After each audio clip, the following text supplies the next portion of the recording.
Welcome to Trivial Debates.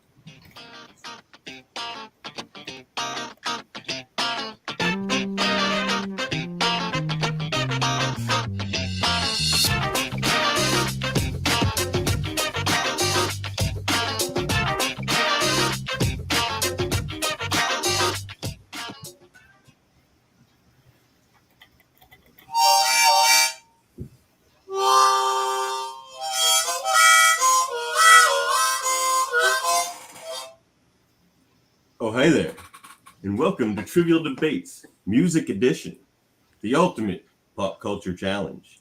I am your host, Davan, of Plain Simple Tailors, Locutors of Trek, X-Rated, and now Live Long and Podcast.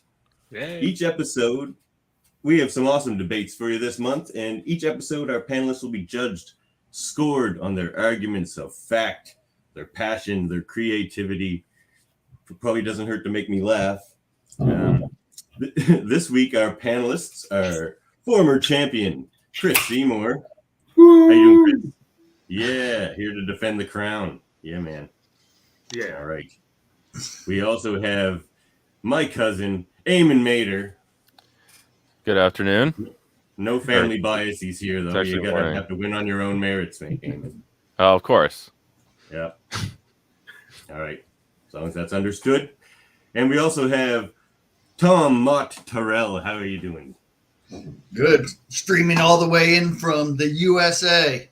From the US of A. Here to Yes. possibly take over the country. We don't know. We'll see how good his debates are.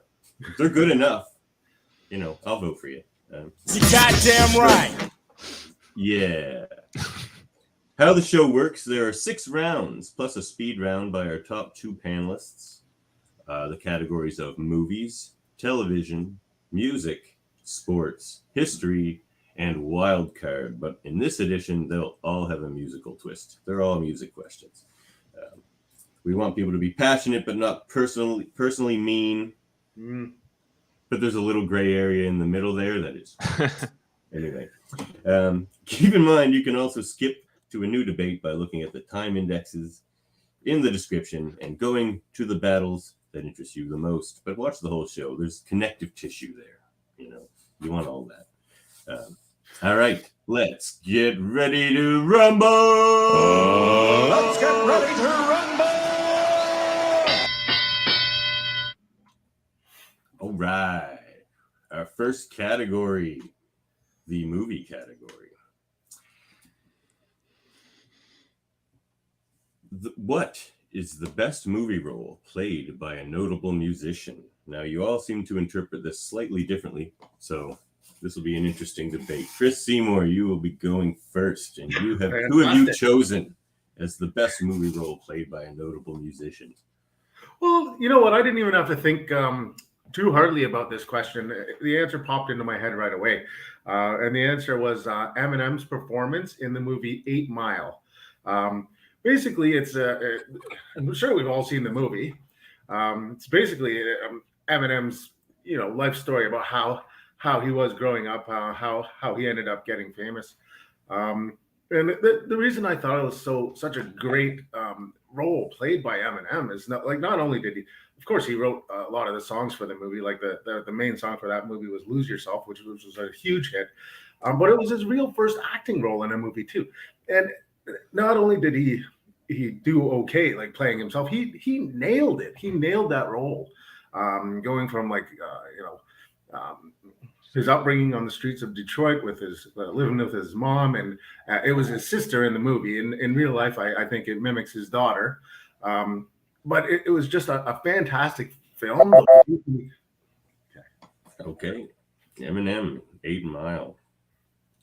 I'm from a place called 3 Mile Plains. It's very similar. 3 Mile Island, I think. Yeah. All right, Eamon, you're up. All right. I picked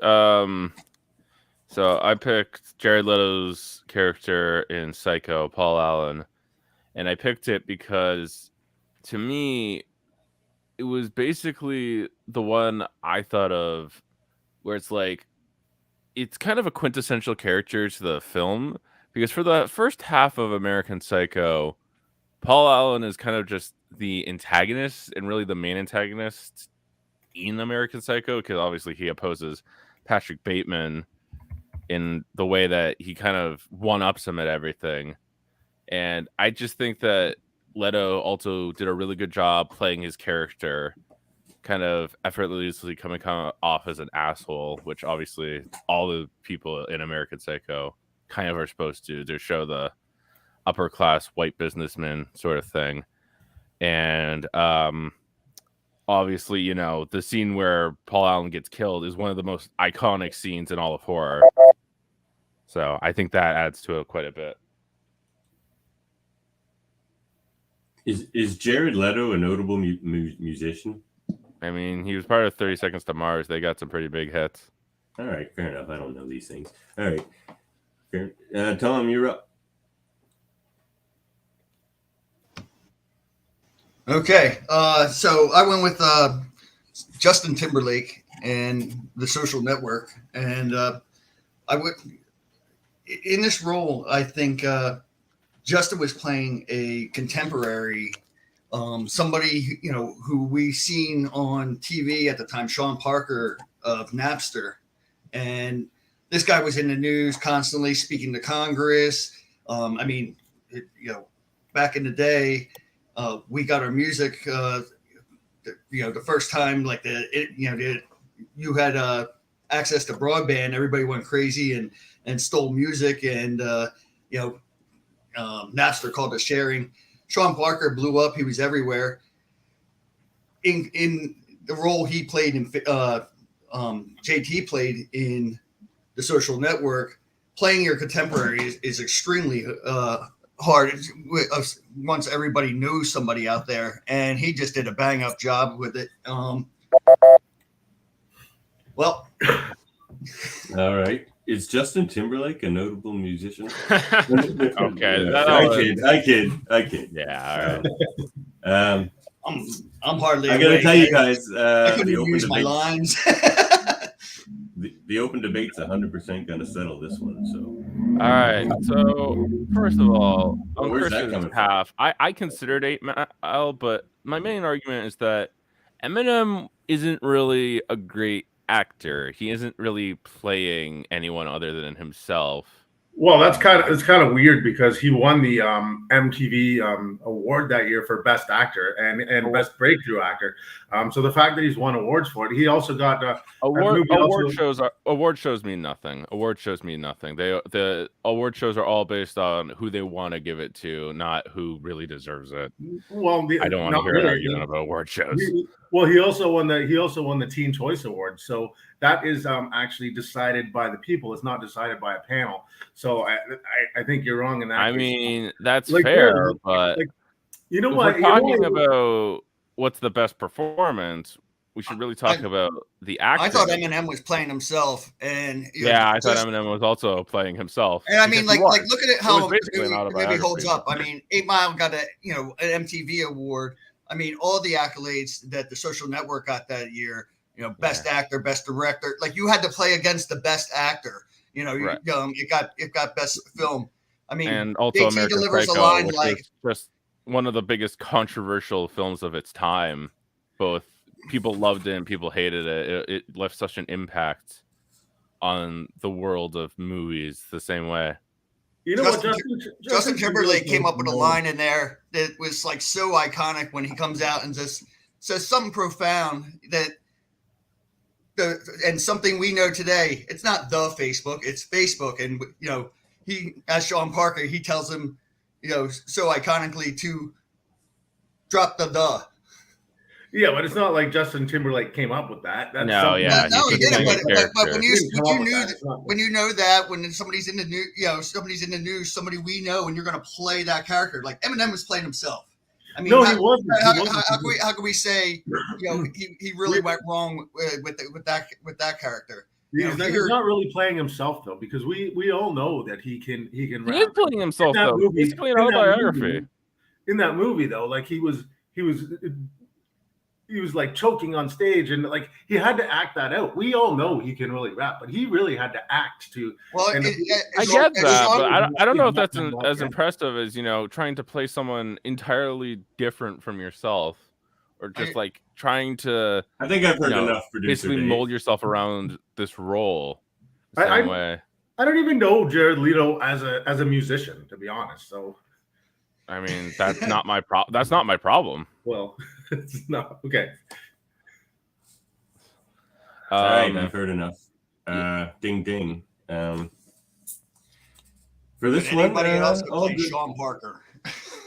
good points there. I think they gutted you a little bit, Chris, when they were just like Eminem's just playing himself. That was that one caught the chin. And for the most part in this one, I'm gonna have to give it to Eamon. He was throwing punches and they were finding chin. So, I gotta give it to Eamon on this one.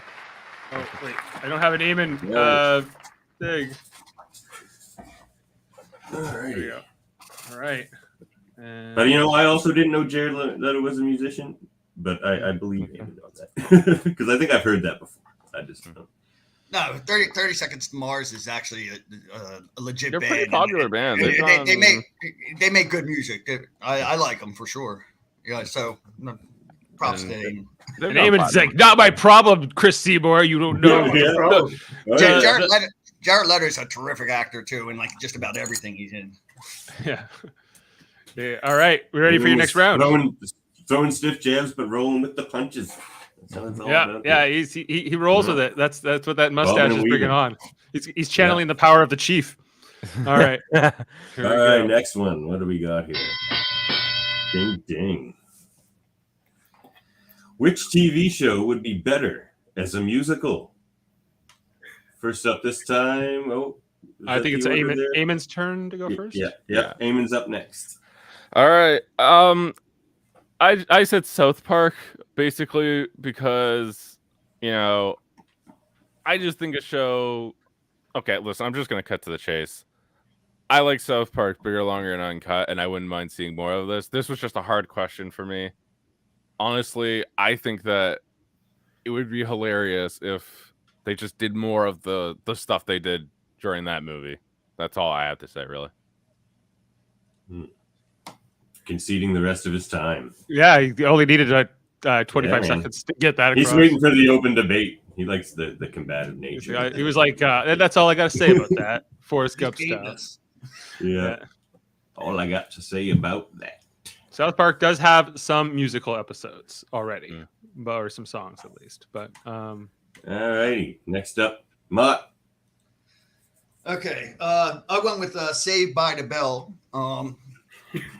It's a high school show, and I just think as a musical, like it would play well. I mean, I can see Screech and singing to the principal building and in the hallways, and I mean Zach and Mario Lopez. I think they could pull it off, and I mean you had people who can show their dancing ability, like Elizabeth Berkley. She was in Showgirls.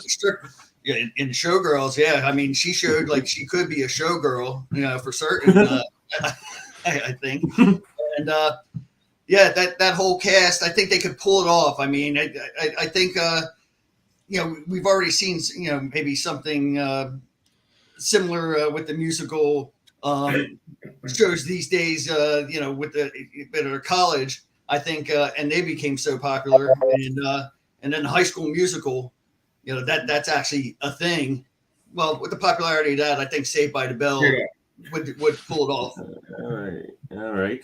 Good points. Some I'd like to see. Saved by the Bell. That one took me back. All right. Chris Seymour. Okay, Saved by the Bell didn't even have a good theme song. But anyways, I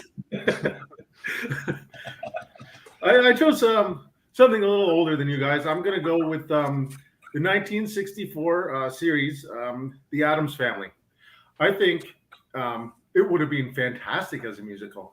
Like the concept of the show. Like Morticia and Gomez are so much in love with each other. Like they could be singing each other love songs. Then you've got Lurch in there. He could be the bass. like all together, they would just sound amazing. Then you got like the Thing. It's just a hand, but you know what? Who better to play the drums? Now we got you know what, Cousin Ed. I don't know what kind of sounds he could make, but he could make like background meep, meep, meep, meep, and it would be kind of cool. We got like Uncle Fester. Imagine that face singing at you. It would just be hilarious. It would make the show so much better. And then, you know, the Addams Family were known to have like a lot of guests come over, and they would see the creepy things, and the Addams Family would act like, "Oh, well, normal to us." And great. All right. One of you is got a bit of a lead on the other two right now. Let's see what happens in the open debate. Well, South Park, I'm going to say right away, is like there are many musical episodes, and there's a lot of music in that show. Yeah, well, that's honestly why I picked it, is because of these shows, it's the one that we know could work. A lot of guest bands go on that show, but I don't think it would make South Park better. I like South Park how it is. But that's not my argument. My argument is that it would be the best show but to have a musical. It wouldn't make, the question was what would make it better if it were a musical. It wouldn't make South Park any better to be a musical. Yeah, I think like Saved by the Bell was questionable, cheesy acting. I mean, it started off in prime time and stuff like that, but you know, it was definitely like a cheesy show with you know, Kelly Kapowski and AC, and you know, like these guys were the ultimate cheese balls, and you know, and then you have Screech. You know, they had a good cast of characters, but you know, they could sing about like what's going on in high school and stuff like that, and a la Grease, and pull it off. I'm not sure they were all great singers, and also like you got to remember who Saved by the Bell is targeted towards. Saved by the Bell is targeted towards teenagers. I don't think teenagers want to come home after school and put on a musical. I like look at the teenagers. You think they want to? Do you think that would happen? I don't think. I don't think it would make it a better show. Whereas the Addams Family, it was a good show, but as a musical, it would be hilarious. And they what would Thing sing? He wouldn't sing. I already said he would play the drums. Who better to play the drums than a hand? So he's okay. Just Uncle Fester probably. I've made my decision. Look, sometimes on this show we find serendipity. Okay, and Chris Seymour has done exactly that here. I just really, really, really want to see that show. I don't think there could have been a better choice. Maybe serendipity, man. Good job. Awesome. Oh. Yeah, that's tough. South Park, they kind of got you on that. I realized it's like, no, they made a great point.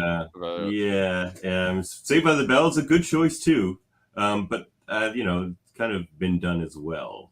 I think true serendipity we had there with the Addams Family. All right, let's move on. What do we got next?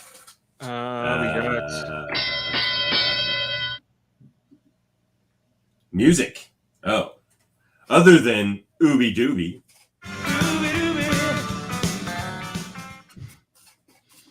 What is the best song to introduce aliens to Earth music? This one I've been looking forward to hearing your debates on quite a bit. So let's go back. No, let's start with Mott this time. Mm-hmm.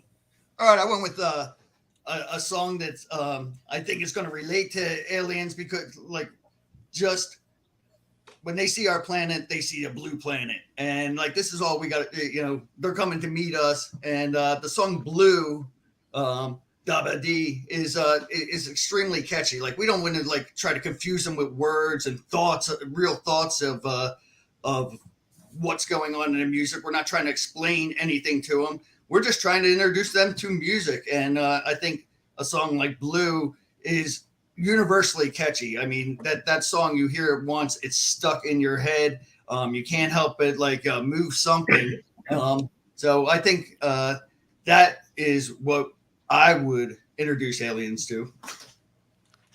Okay, like the song, just so I understand, the Blue Dada D is the one. Blue Dada Dee. Yeah, a blue house, a blue world. You know, like they're looking down on us. They see all this blue world, and like, you know, we're the people who live in it. And yeah, got it. That song. Dabba dee dabba dee dabba doo. We all have to sing a clip from your song choice. You can play one. All right. Back to Chris. I don't think it's gonna work for mine. Oh, whose turn is it, Chris? Is it It's Chris's turn next. Yeah.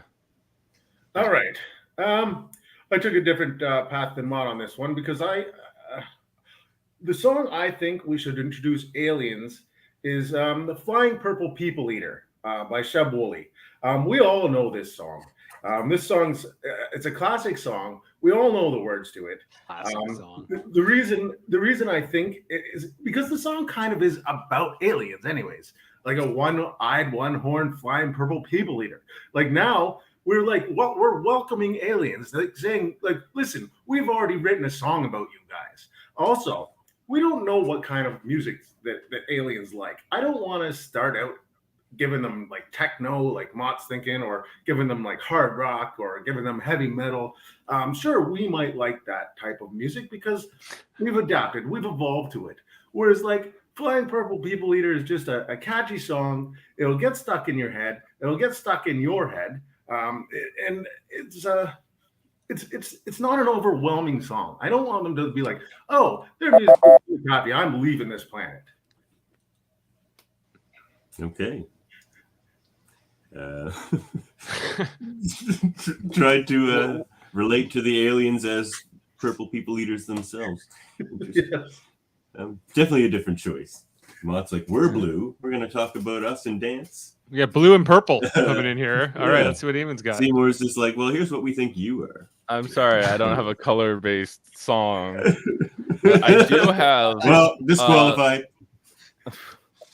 I do have the Beatles' "A Day in the Life" because obviously the Beatles are the most like iconic artists of not only like our time but like generations before us. They're one of the most quintessential artists of all time, and "A Day in the Life" is considered by many people to be their masterpiece.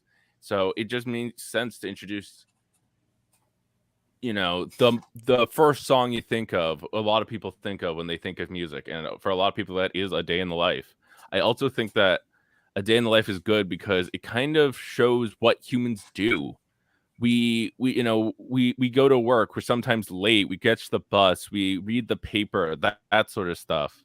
So like, what is Earth like? I'll show you. It's by this song called "A Day in the Life."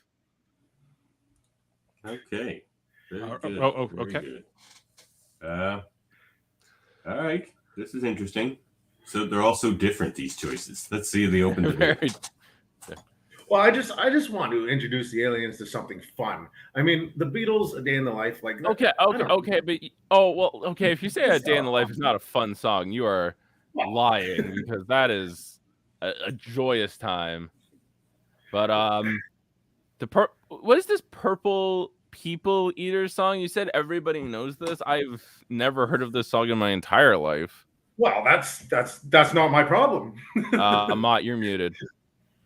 I know it, and I think it would be insulting to the aliens to introduce them to something and like, oh, this is what we always thought aliens looked like until we met you, like some crazy thing that's flying through the air, scaring us and stuff.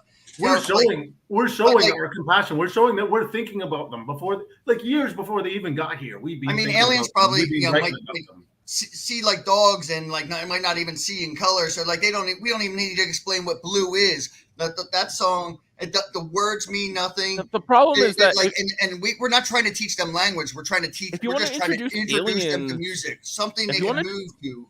If you want to introduce aliens to Earth music, maybe I'd pick Blue if it was the year 2000. But considering that song is so like in its own time, I don't think it's a good thing to show. From in its own time. It still pops up everywhere all the time, and your head. It's also dated. You'd never hear a song like that now. You wouldn't hear a song like that before that time. Compare that to "A Day in the Life," which is just so timeless, and it feels like it could have been written whenever. Basically, I'm not sure the last time I heard that song. Maybe maybe in 30 years or something ago. I haven't played that song at least like that long, maybe. Well, you're missing out. When I was in college, I played that. I have made what's my the problem decision. with that? I'm sorry. What's the problem with playing a song in college? Like, Well, I mean, I would have played it again if it was iconic enough to introduce aliens to. All right, I've heard enough here. All right, Chris, I think they got you there. You might insult the aliens and they may attack you. So it was between Mott and Eamon, but Eamon, you're going to get the point because you know what your argument could have been an excerpt for that song on an album. Basically, it was very well said. Yeah, almost brought a tear to my eye. Good job. Can I, now that the round's over, like Eamon's like, if it was the year 2000, I'd play that song, but then he's arguing a song from like the 1960s. Like, that's like 40 years older than the one Mott has. He's like, well, that was only popular. I meant like the main point he made that won the debate for him, though. I know. It was just like I was like it's a bit of a snapshot of human existence. And by the way, just the symmetry of Seymour coming back and saying like he's like, I've never heard your Purple People Eater song, and he was like, that's not my problem. That was gold. That was gold. Awesome. Yeah, we're on fire here tonight, fellas. All right, sports. All right, bring in the heat. Sports. What is the best song to hype a crowd for a sporting event? Back to Chris. That goes to Chris, doesn't it? Mm-hmm. Okay. The best song to hype up a crowd is Song 2 by Blur. We all Woohoo! What? So you didn't like techno? Woohoo! This is not a techno song, by the way. That's not techno. That's like Britpop. But like just the way that song comes out, we all know the chorus to it because there's not much to it. It's woohoo, and it will hype up a crowd before a sporting event. When you hear that, when you get that woohoo in your ear, you're like, yes, I am ready to see something exciting. It could be anything. It could be monster trucks. You could be at wrestling. You could be at a hockey game. It could be a curling match. You hear that song and you're like, yes. Something exciting is coming after this song because now I'm excited. All right. Well said. Points well made. Yes, the world mind is clarifying. That's a UK grunge hit, not techno. Yep. It's like the opposite of techno. To you, Eamon. All right. So I picked what I think is a pretty straightforward choice. I picked Take Me Out to the Ball Game because when I think about going to see some sports, I think about sports songs. And if you want to talk about a song to hype up a crowd at a sporting event, let's talk about a song that is used to hype up people at a sporting event. You know, this song is actually used, since, like I think at least the 40s, somewhere around then, because it's such an old song and it still gives people a sense of excitement when they hear it. Everybody sings along. It's so much fun to it just gets the energy going, and it has gotten the energy going for however many years. So that's why I picked it. It's from 1908, Eamon, for the record. All right, it's a little older than I thought it was, but that just makes my point even stronger. There you go. Even stronger. Help from producer Dave. Little fatherly help there. All right. Let's move on to Mott. What do you got for me? Hype me, Mott. Okay. Eye the Tiger, My Survivor. Dun, dun, dun, dun. I mean, everybody's seen Rocky, and Rocky 3 was one of the most epic of all time. You had good versus evil with the USA versus Russia, and that's Rocky 4. We got Mr. T. Yeah, you got Mr. T. I got my Rockies mixed up, but that's anyway. Anyway, all I know is the song. When you saw it back in Rocky, I mean, you thought about competing and bettering yourself and getting hyped up. And when they play that for a crowd, I mean, the crowd loves it. The crowd goes wild. I think it's one of the top songs ever in any stadium throughout the world to be played. I mean, Take Me Out to the Ball Game. I mean, I haven't heard that since I've been a kid. I've never heard it at a stadium ever. Nobody's ever sang it in unison at a stadium. Oh, that sounds like the beginning of open debate to me. Hit it, fellas. They do play it at every Blue Jays game. They do. They play it every game, and I always hear, do, you know, that's one stadium throughout the world that they play it in. They don't play it in any American stadiums that I have ever been in before a ball game, before a football game, before a baseball game, a basketball game. Certainly not hockey. Well, you know what? The problem with Eamon's song, and we'll knock it out right away, is that it only works for baseball. It only works. And the question Does it was, really, like, though? Like the other songs will work for any other sporting event. And honestly, I was debating going with Eye of the Tiger too, but I didn't. The reason I chose song 2 is because I think, you know what, you could actually play the whole song. Eye of the Tiger, like once the words start coming in and he starts singing, like that part is not hypey anymore. The beginning is, the chorus is, but that's all they ever played. That's all they ever played. I would say the same thing about song 2. I'd say the same thing about song 2. When you start singing about, that they played the whole have you ever song, actually read the lyrics of song 2? It's basically about. It doesn't matter what the lyrics are. It's just the sound of the music that will hype up. Well, I would say the same thing though. You know, you got that like guitar strumming in the back. That's all it is while he's singing, basically. But it's still exciting because you're looking forward. That's not exciting. If that's exciting, I argue that Eye of the Tiger is way more. That's a tired ass song. But that really is a tired ass song. I mean, it like the producer said, that came in 1908, and I mean, they don't play it in any of our stadiums because, I mean, it's a tradition maybe in Toronto, but they don't play it in any of our stadiums. That's not anything that ever would hype us up in.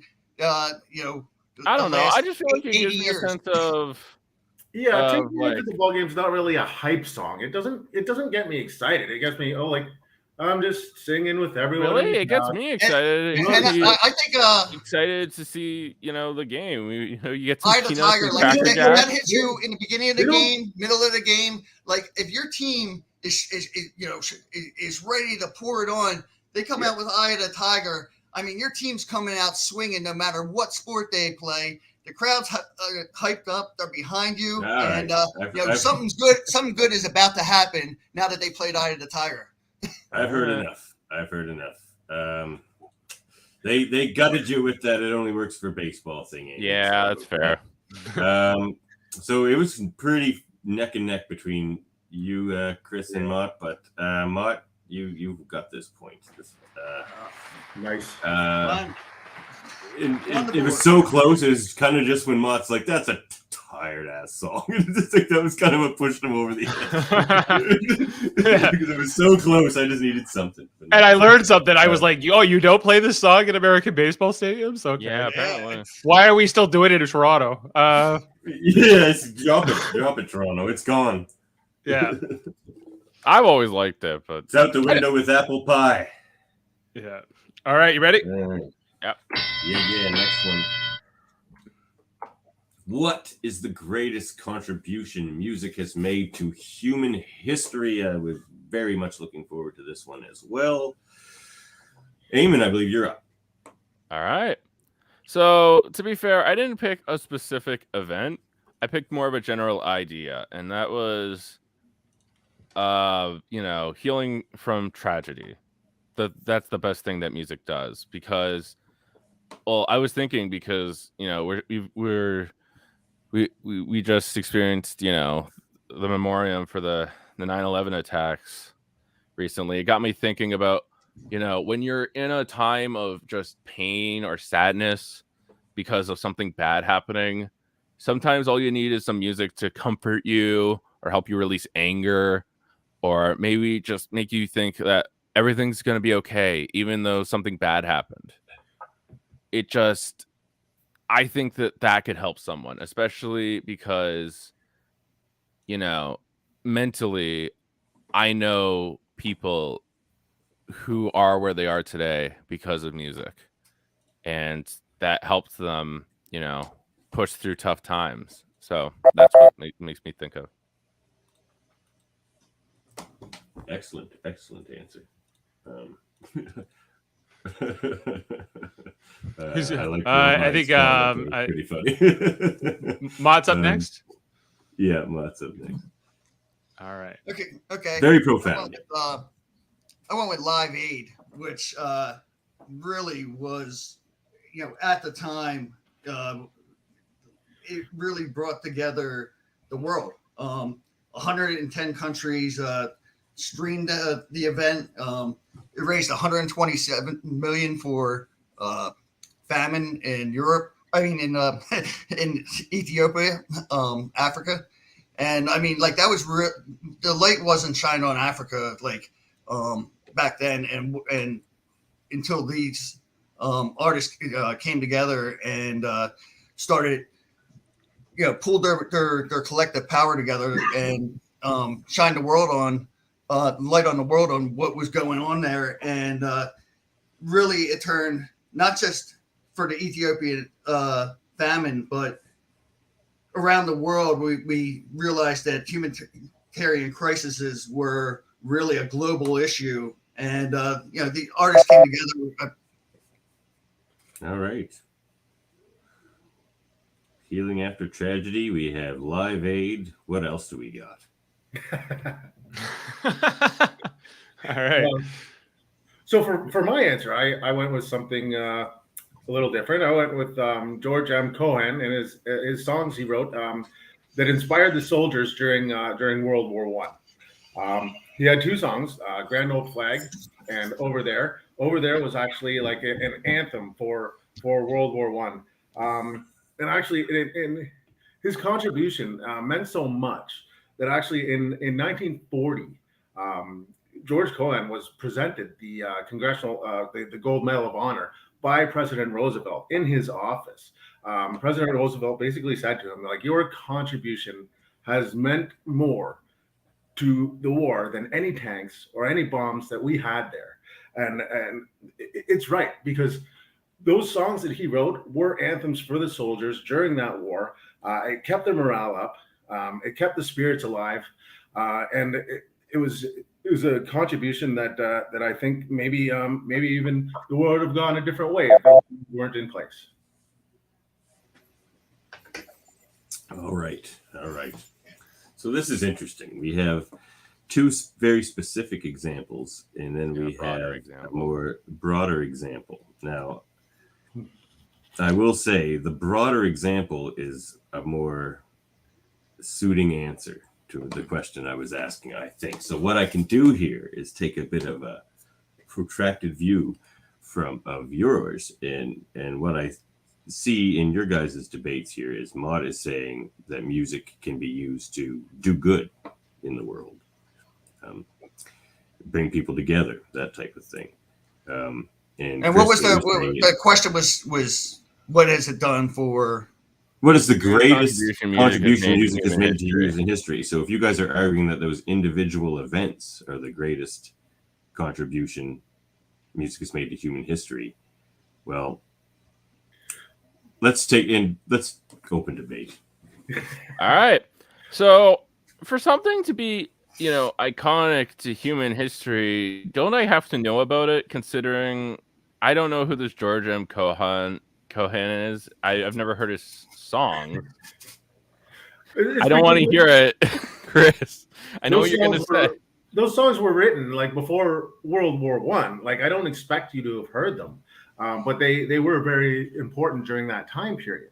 You're not going to know every song that was of World War I don't hear people talking about how George M. Cohan. Well, there was actually a movie made about his life called Yankee Doodle Dandy. If you watch that movie, okay, we don't know this movie, we don't know these songs, we don't know this history. I mean, because it's really some history that really didn't change the world with the music. I mean, think of the lineups of who played these iconic events and really drew the world together. When it's streaming in 110 countries, 1.3 billion people watch on live stream. I mean, that's music uniting the world. Elton John, The Who these acts never came together before, bigger than Woodstock. Woodstock was a bunch of acts that nobody knew at the time, and a few others sprinkled in that were big. This was all the biggest, greatest acts that ever been assembled. Some weren't even playing, and they came back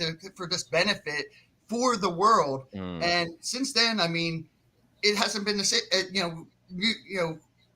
Humanitarian aid for the whole. See, the thing- our eyes have been on that ever since. Like it's became an issue for us to get involved because we finally got to see it through this powerful event that everybody, when 110 million, 110 countries, 1.3 billion people are watching an event and listening to music, that's bringing the world together.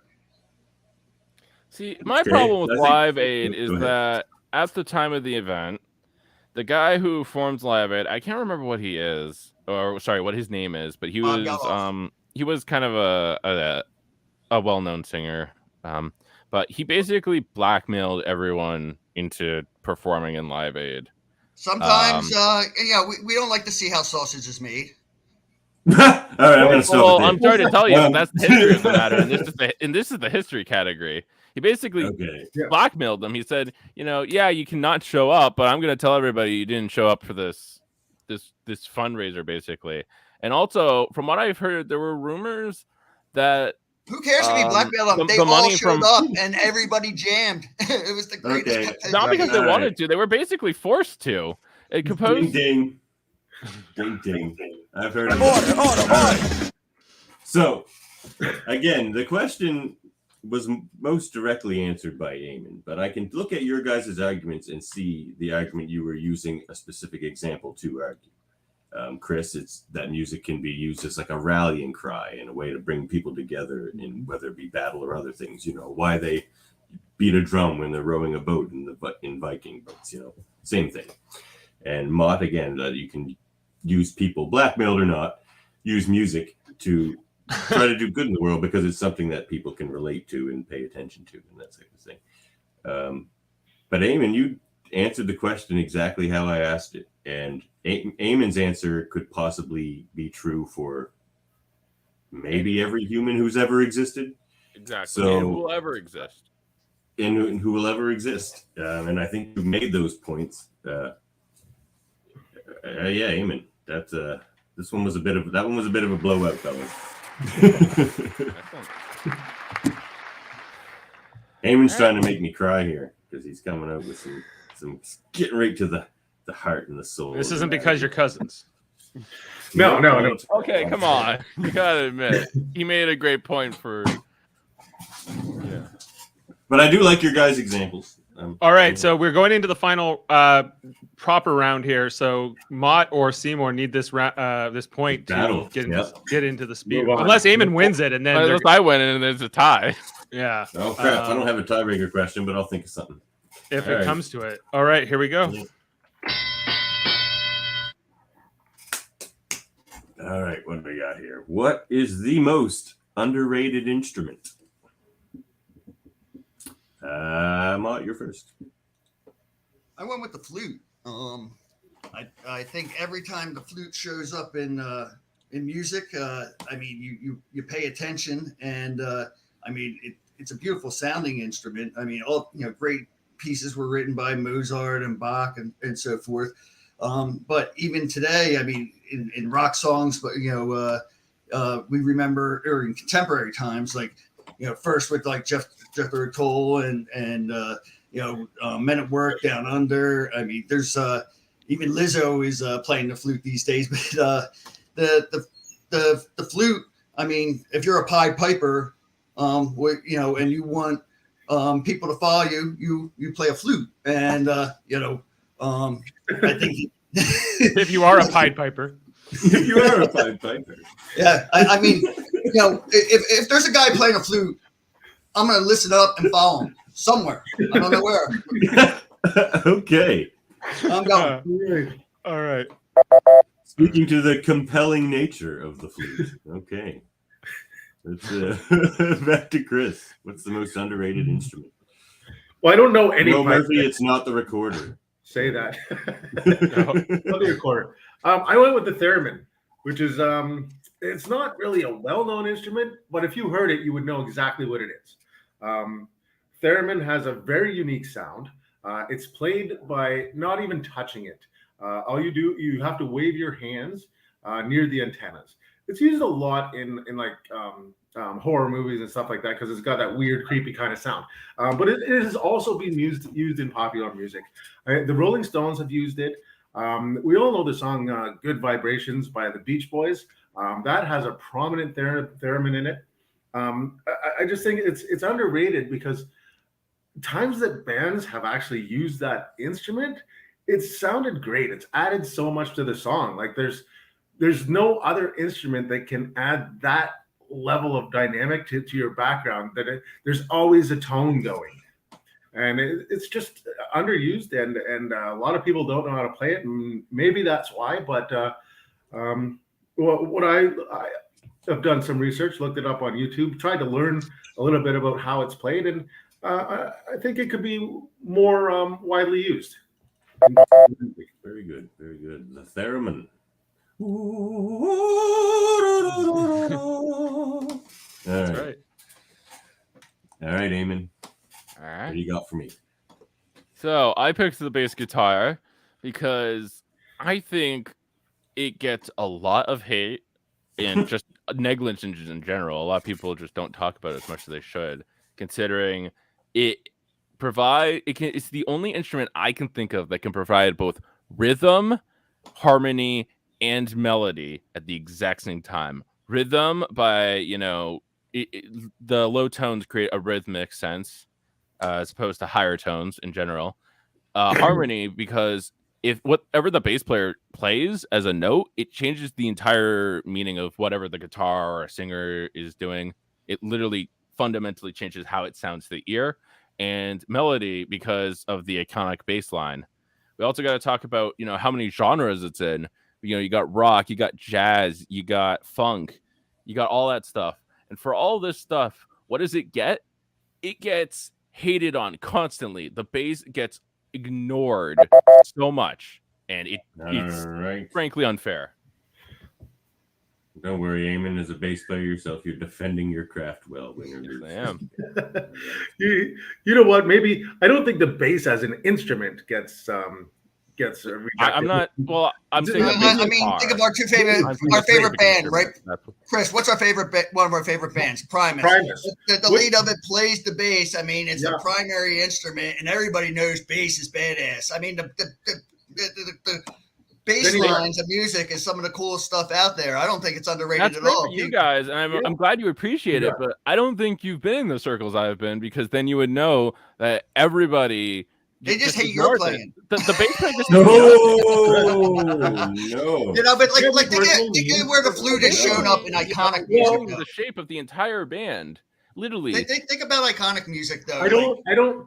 For blues, an instrument to be underrated, it has to be irrelevant how iconic it is, because Beatles, Full on a Hill, entire Stones, Ruby Tuesday, Van Morrison, Moondance, Grand Funk, I'm Your Captain, like all these songs, like Kung Fu Fighting, like wherever the flute shows up, like it has been underrated. Like they don't use it more, but these songs endure and are some of the songs that stick in your head and throughout the ages, and are known to be great.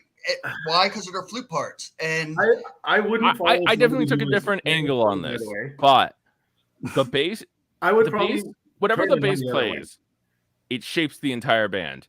Literally, if the bass wants to play something, the rest of the band has to form around it, because the rhythm is going to sound wrong otherwise, and the harmony is going to sound wrong otherwise.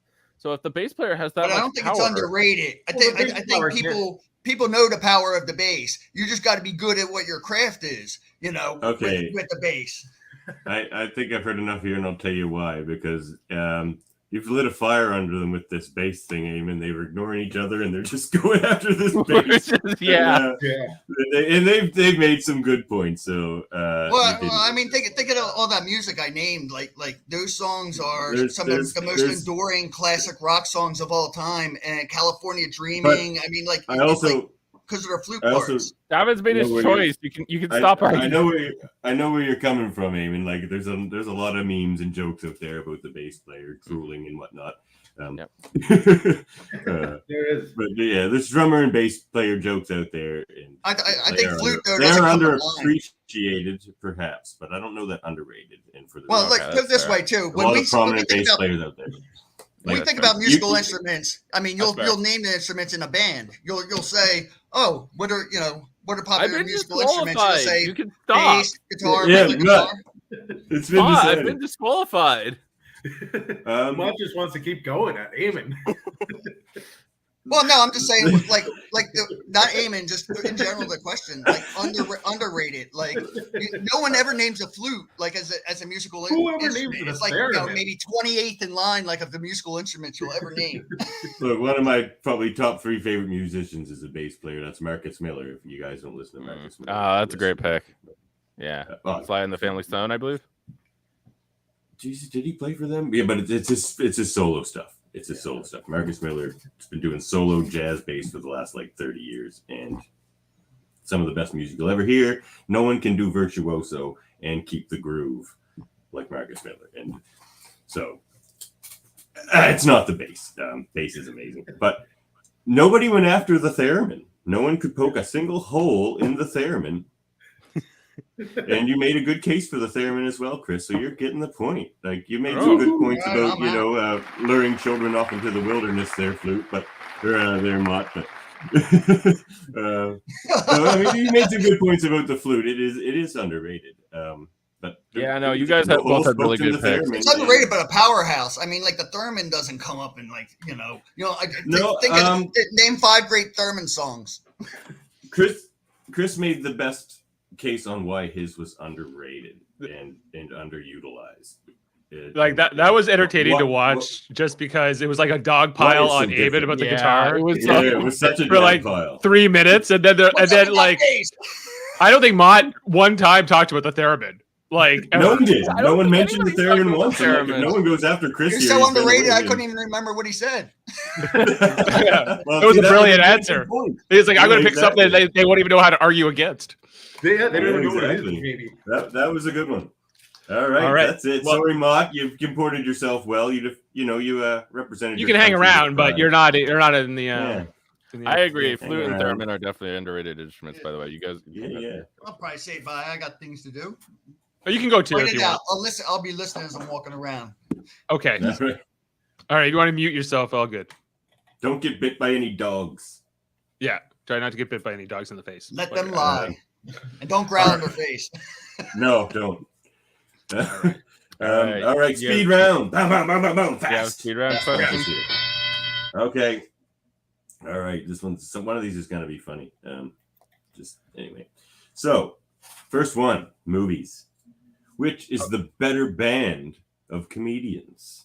The Blues Brothers or Spinal Tap? Spinal Tap. Ooh, that's a great. Pick. Okay, Spinal Tap says Chris. Why is it All Spinal right, I Tap? guess I'm going with Blue. All right. 30 seconds on the clock. Go. Just a classic movie that was hilarious about a fictional band named Spinal Tap. Sure, they are a fictional band, but they actually do have albums, and they're actually not that bad a band. This is where we get the hilarious Stonehenge scene. Anytime I think of that movie, I always think of this scene with the little tiny Stonehenges. Spinal Tap is also the band that brought us the saying, "Turn it up to 11." Your rebuttal. Rebuttal? So, honestly, I don't know anything about the Blues Brothers. I've watched Spinal Tap, or I've seen a lot of Spinal Tap, the Blues Brothers. So I'm gonna concede. Okay. Chris gets the point, but the Blues Brothers is the right answer. They are actually a kick-ass blues band. I need to watch the Blues Brothers. Dan Aykroyd can dance and play harmonica better than any of those Spinal Tap guys can play their instruments. I'll tell you that right now. All right. We're tied up then. All right, Eamon we're all just tied up. threw it in. All right. Here we go. Yes. There could be generational advantages here for a lot of these. Oh, Sorry, DuckTales. I'm It's old. absolutely DuckTales. Best cartoon theme song, Ninja Turtles or DuckTales? DuckTales, DuckTales. says Eamon. Why is it Right. DuckTales? Eamon's on. 30 Well, seconds. when I think of one of the best theme songs of all time, I think of DuckTales. Like the great thing about DuckTales is that it kind of describes, like, it's just such a great banger. But it doesn't get stuck in your head in an annoying sense. But like I can always go back to the DuckTales theme song. It's just such a great song about describing what the show is about. About the adventure, Your rebuttal. the mystery, and everything. Oh. Come on, Teenage Mutant Ninja Turtles. Who doesn't love that song?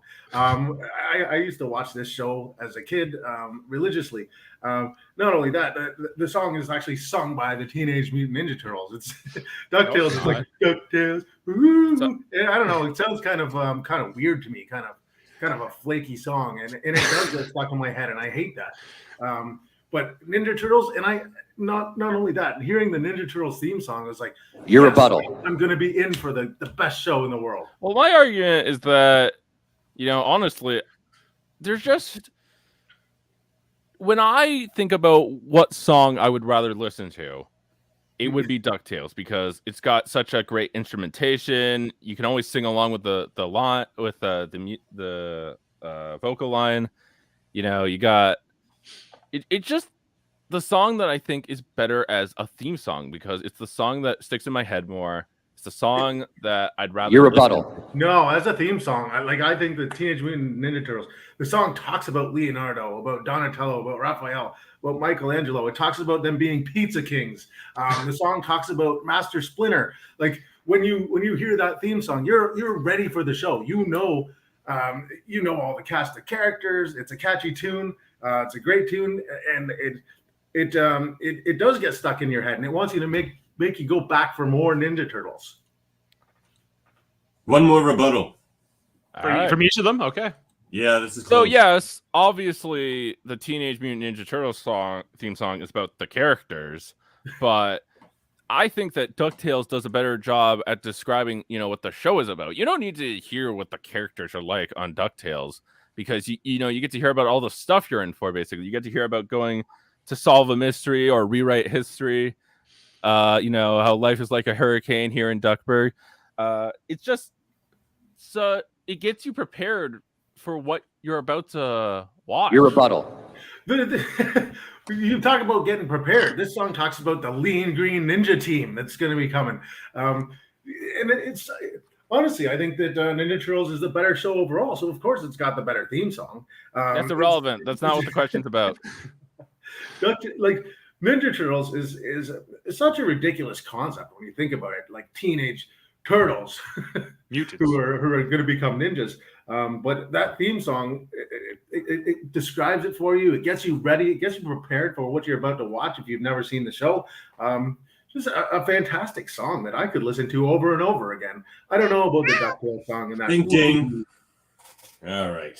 So you guys were making a lot of the same points. That's why I needed one more rebuttal each. And Eamon, you gave me what I was looking for. The difference in what each theme song is saying. Yeah. And I like the argument better that it's telling you actually what you'll find within the show. That was close though. Mystery and adventure. It was very close. I do think that was close. And I disagree that Ninja Turtles is a better show overall. I probably thought so as a kid, but if you go back and watch them now, that old Ninja Turtles show doesn't hold up. No. Yeah. Well, when we were 5. But both great themes, great shows for us 90s children. All right. So next speed rounder. What do we got here? Oh, see, this one's funny because this was more reflecting what I think. What? That's not it. I didn't pick that. Oh, sorry. Did I put the wrong one in? I'm going to put the one I actually chose. No, I got it here. I didn't. I have it though. Okay. Who is the most overrated British band? The Beatles or the Rolling Stones? The Rolling Stones. Okay, good. Because I mean, as you could see by my argument earlier, the Beatles, whether you like them or not, they are probably the most important band both when they were making music and today. People still bring up the Beatles as one of their favorite bands. And I think that just speaks to the fact that, maybe you don't like them. I get that. But to call them overrated is like... Your rebuttal. Well, the Beatles are definitely more overrated than the Rolling Stones. I don't think the Rolling Stones are overrated. I think they're perfectly rated for what they do. They've brought us great music over the years. They're still going today. I mean, Mick Jagger. I don't know how Keith Richards even stands anymore, but he still performs. They're not an overrated, overhyped band. The Rolling Stones was never about that. They were all about being the bad boys of rock back in the day. The Beatles, however, they weren't the bad boys of rock. Your they rebuttal. were the clean-cut guys. What I would define as overrated is their proportional, how much people like them proportional to how good they are. And I think that the Beatles is an amazing band, and maybe, people talk a little highly of them, but I think that, they're an amazing band and they deserve to be talked about amazingly. The Rolling Stones, on the other hand, I like the Rolling Stones, but do they deserve to be compared to the Beatles as heavily as they are? I don't think they do. Your rebuttal. I think the gap between the Beatles' quality. The reason they're compared so much is they came out around the same era, and they were a little bit different styles of music. Like the Beatles would come out and girls would be fainting and screaming. Rolling Stones weren't really that kind of a band. They had a different kind of following, which is why they never got overrated. Whereas the Beatles got so famous so fast that their work is definitely overrated. How is it much better than anything else that was around at the time? Have you listened to like the White Album or like Abbey Road or any of that? It's like nothing like it was being made at the time, man.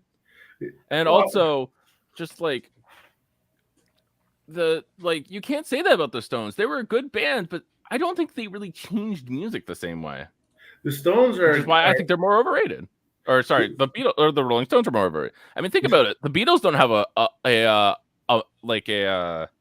a music publication named after them. Rolling Stones do. So, well, that's just because the Rolling Stones are a longer standing band. Like they're still around today. Beatles aren't standing anymore because two of them are dead. Well, it's not our problem. What do you mean? All right, I've heard enough in Rolling Stone. But the Beatles call it quits back in the day. Chris Seymour has the point on this one. Yeah, I figured. He made the point that the Beatles are not the Beatles, but the Rolling Stones are maybe kind of situated more or less where they should be as far as regard goes, and that's probably the case. We'll see here. I don't know. I mean, to me, I think the whole overrated a bit, but that's why I made the question. Okay, better music name for a sports team: the Utah Jazz or the St. Louis Blues? I'd say the St. Louis Blues. Who got in there first, producer Dave? That was close. Well, one of them started saying it first, but the one finished saying it before the other one. Whoever started first. Eamon came through first. Okay. So Eamon can be the St. Louis Blues. All right. I think that the St. Louis Blues is a better name for, a sports team because St. Louis is kind of, is the Blues. Whereas like Utah isn't really a jazzy state. I wouldn't really think of it from the music. And also I think that the St. Louis Blues do better because they have that music iconography on your rebuttal. Shirt. I'm not really familiar with the Utah Jazz, but sorry. Yeah. Okay. The reason that the Utah Jazz are called the Utah Jazz, by the way, is because they were originally from New Orleans, which is a jazzy town. It's a town known for jazz, just like your St. Louis is known for the blues. I also think that the Utah Jazz has a better name because it's more catchy. Like, who do you want to go and see? A team called the Utah Jazz or the St. Louis Blues? Like, think if you didn't know what sports they played, okay? Do you want to go see a team called the Blues or do you want to go see a team called the Jazz? Yes. Your rebuttal. Well, okay, that's fair that they came from New Orleans first, but the fact that they are Utah now is the argument. What's the better name?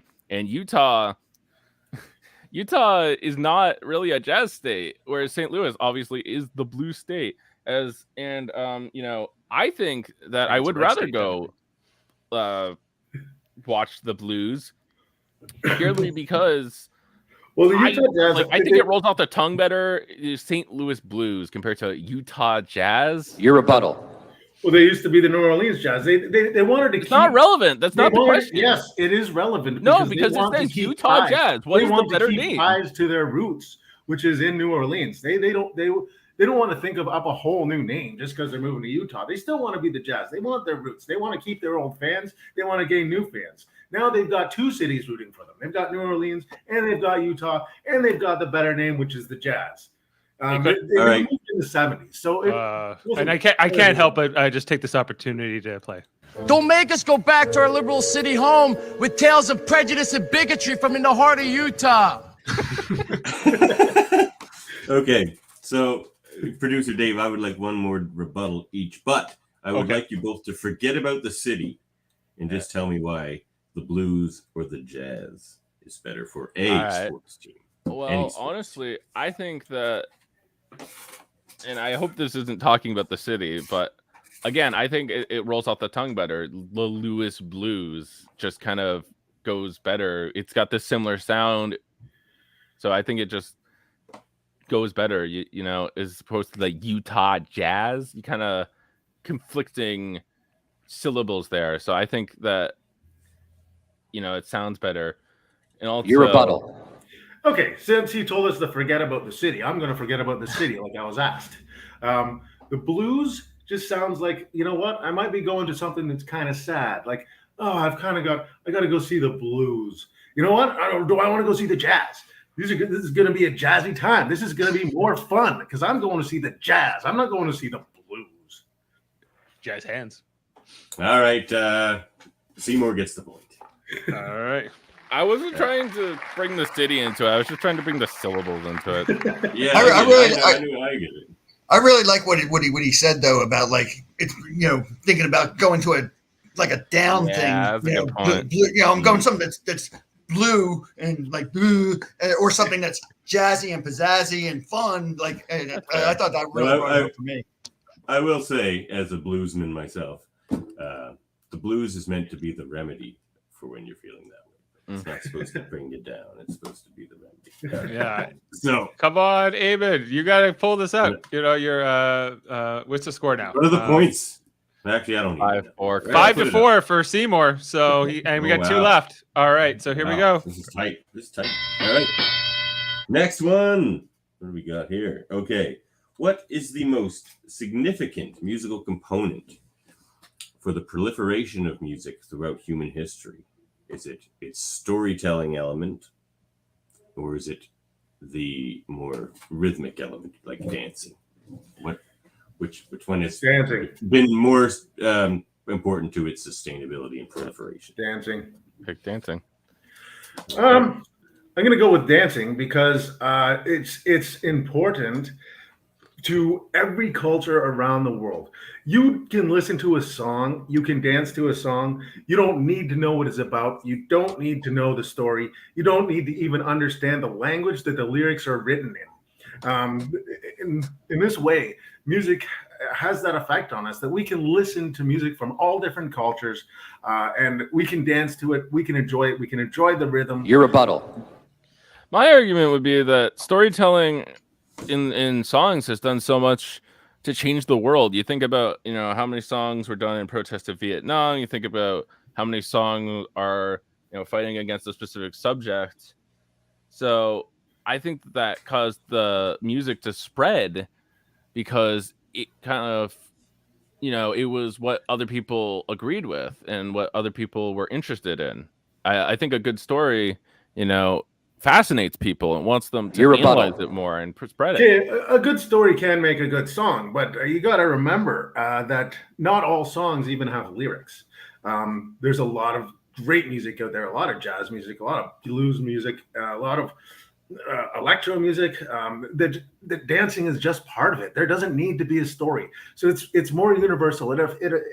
It reaches a larger crowd. The dancing part reaches a larger crowd than the storytelling part. Yes, we all have songs that we can connect with the story with, and that's great. But those songs with great storytelling also have great dancing. You don't need lyrics. You don't need lyrics to tell a story. The way the music sounds and the way what it's playing in its own right can tell the music. What rhythm it's going at. What it sounds like. It can.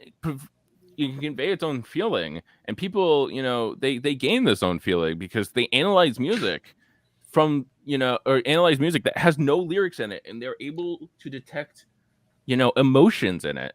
You look at jazz, and I saw this great jazz group back in July, OK Penguin, and like they were able to tell whether a song was sad or whether it was like rainy. I could feel like the story was being told, even though they didn't say a single word during the song. You know what though? That's not the storytelling aspect. You're talking about emotions and dancing and rhythm. But is it does part tell of the story. emotion. It paints a picture in your mind. Yes, and you can dance to okay. All right. You had it, Chris, right up until the very end. That was incredible. That was a good debate.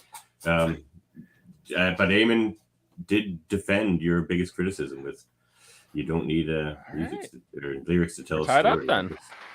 That was slick. All right. My baby just so woke we're up, all so we're all one's gonna have tied. to go fast. This is for all the marbles here. Here we go. Yeah. What is the better viral dance? Oh no, I changed the wording there, Dave. Oh. Anyway, don't read that. What is the better viral dance? The Macarena. Or twerking? Okay. What is the better? Yeah, what is the better viral dance?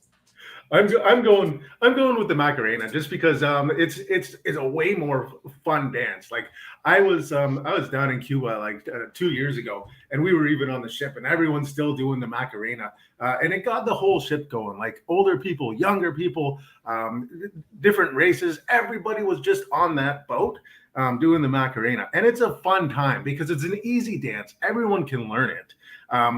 I don't think that twerking doesn't have that same effect. I don't want to see someone waving their ass. Like, do I want to see Eamon twerk? No, I don't. I 100% don't want to see that. Your rebuttal. Do you want to see Eamon do the Macarena? Yes. Well, the thing about twerking is that it kind of represents something about our generation, because it's kind of twerking is kind of supposed to be like this sexual act, right? It's supposed to be, you have your ass out, you're jiggling it forward, kind of. Your rebuttal. I don't want to see anyone twerking. I don't want to see it on TV. I don't want to see it in the streets. I don't want to see it anywhere. If I see people doing the Macarena, at least I know what they're doing and I know why they're doing it, and at least it goes along with the music.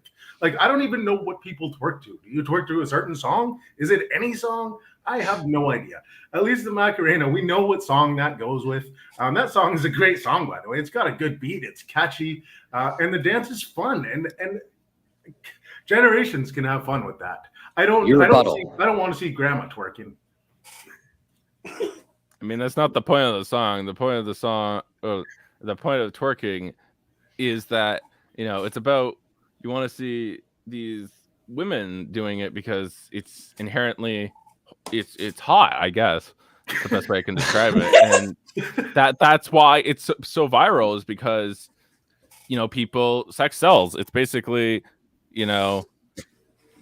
it's basically just it's just it's people being horny. Fad. It's why it's more viral. Okay, it's a ludicrous fad. It's being horny is more viral than the Macarena. The Macarena is still going to be around years from now. It's like a good Christian song. It's the opposite of sex. It's just twerking. Can we just let this go for another 10 minutes? Whatever you need, Davan. Yeah. No, I have it. Chris made the better points. That was a good battle between you two, though. Can I just say that I fucking hate twerking?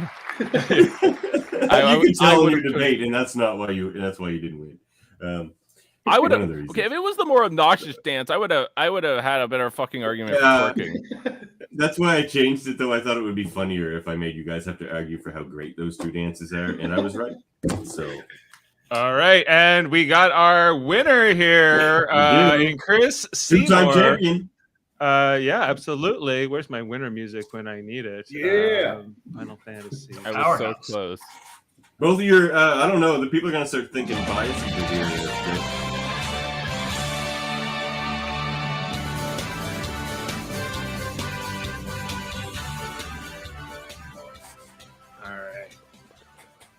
All right, another round of trivial debates in the can. Chris, you won. Yes. You did. I've given you the belt twice now. People are going to think I just like your debating style. Everyone was betting against you going into this. You had huge Vegas odds against you. Yeah. Everyone's there. I said, any predictions to Jody the other day? He goes, not Chris Seymour. So you proved him wrong. Well, did he know this was the music week? He knew. Oh, good. He thought you would win the music round, but And I didn't. and you didn't. So. All right. Well, you can follow Trivial Debates on Facebook and YouTube. All the links and information can be found in the description. Yep. Make sure to check out our other podcasts as well, Live Long and Podcasts, that recently assimilated my Star Trek podcasts as well. So, that's where you go now for all Locutors a Trek. Star Trek. Star Trek in the family. We got a question. We got some questions here. Yeah, right. Let's do it. Mott, Sam Higdon from Newfoundland wants to know, do you like Assignment Earth with Gary Seven, the Star Trek original series episode? Oh, yeah. No. That's a no. That's a negative. I can't even answer. Chris or Mott, have you been to Newfoundland? I've been as far as Halifax. Well, that's different. Not quite as far as Newfoundland. Yeah. That's not Newton. Chris Murphy says you're lucky he wasn't part of this panel. Throwing shade. Murphy's in on Music Edition Part 2. I was my own worst enemy. My brain was not awake yet. I think my answers were actually better. I wasn't awake either. I needed Chris to argue for me. Yeah. Right, Chris thought the Macarena's for elderly people, and he thought the twerking is on TikTok, the spearhead of viral videos. So great point, actually. Eamon, there might have been an argument that would have got you there. But next Music Edition, Chris Seymour, Chris Murphy, and some other Chris. Yeah. The Chris's we know. Chris is like Marvel. Right. I wanted to join in on that music, dance or storytelling. I mean, throughout time, music proliferated throughout history because of the storytelling nature. I mean, that's how things were passed down, is by stories and from one group to another. Even where they didn't allow dancing, you still were allowed music, and you did it with or without instruments. And I mean, now, you could. They've been dancing since the beginning of time, but it didn't spread music. You did it amongst your tribe or something like that. You did it amongst your people. Nowadays, we think about all how much dance is moving things, but the proliferation of music came through storytelling. I definitely think. Mott's I wish I was in that round. Yeah. All right, producer Dave, I'll leave the rest to you. My baby's awake. I got to run. Okay. Well, thank you, Davan. Great job hosting. Yeah. Good job, everybody. Okay. Good. Thanks to Davan, and we'll see you later. Also, X-Men podcast too. Later. Yeah, check out Davan's X-Men podcast. Okay, there he goes. All right. So check out Davan's X-Men podcast, X-Rated, on Tuesdays. Also check out all the stuff we have on Live Long and Podcast, our Star Trek theme channel, which has also got Locutors of Trek, as Davan had mentioned. Mondays and Tuesdays, we have our rewatch series, Enterprise and Deep Space Nine. Thursdays, we're talking about new episodes of Star Trek Lower Decks. We just did a new episode of Star Trek Radio Theater last night. Recorded what's affectionately known as the Space Hippie episode, where we had Mott playing Chekhov, and Davan was playing Adam. It was a lot of fun. Check that out if you haven't already. We'll have an edited version in the very near future. And also we have Super Mader Brothers podcasting. We are brothers! Which is on right now. We finish up our coverage of Big Brother season 24 USA edition with Jaemeel Robinson and Jeff Mader. We'll be on tonight to talk about. I guess this will be the third last episode of the season as we're heading into the final 4 week. Right before they will get into the finals, because there would be the Thursday episode and then the Sunday. We also have Survivor. Season 43 starting this week on Wednesday. We'll be covering that on Wednesday, plus doing a cast preview on Super Mader Brothers podcasting. And I think that's it. What's going on Let's Talk About Fighting Games with Sam Jerka? Yeah, so we have to talk about. I was going to bring that up. We're hoping to get a new episode out soon. We're trying to synchronize schedules right now. We're trying to work on it. All right. Well, we look forward to the next edition, as well as the Hellbound podcast with Michael Chan and Alex Blackburn, a horror-themed podcast on Wednesdays. Friends of the show, and of course from Star Trek Radio Theater. You should definitely check those things out. All right, guys. Well, I think that's we can probably close the book tonight on this, or today, I guess, on this episode. Thanks for participating. Thanks for everybody in the comments and the subscribers and everything else. And we will see you next time. All right. Good night or good day. Good afternoon. Good day.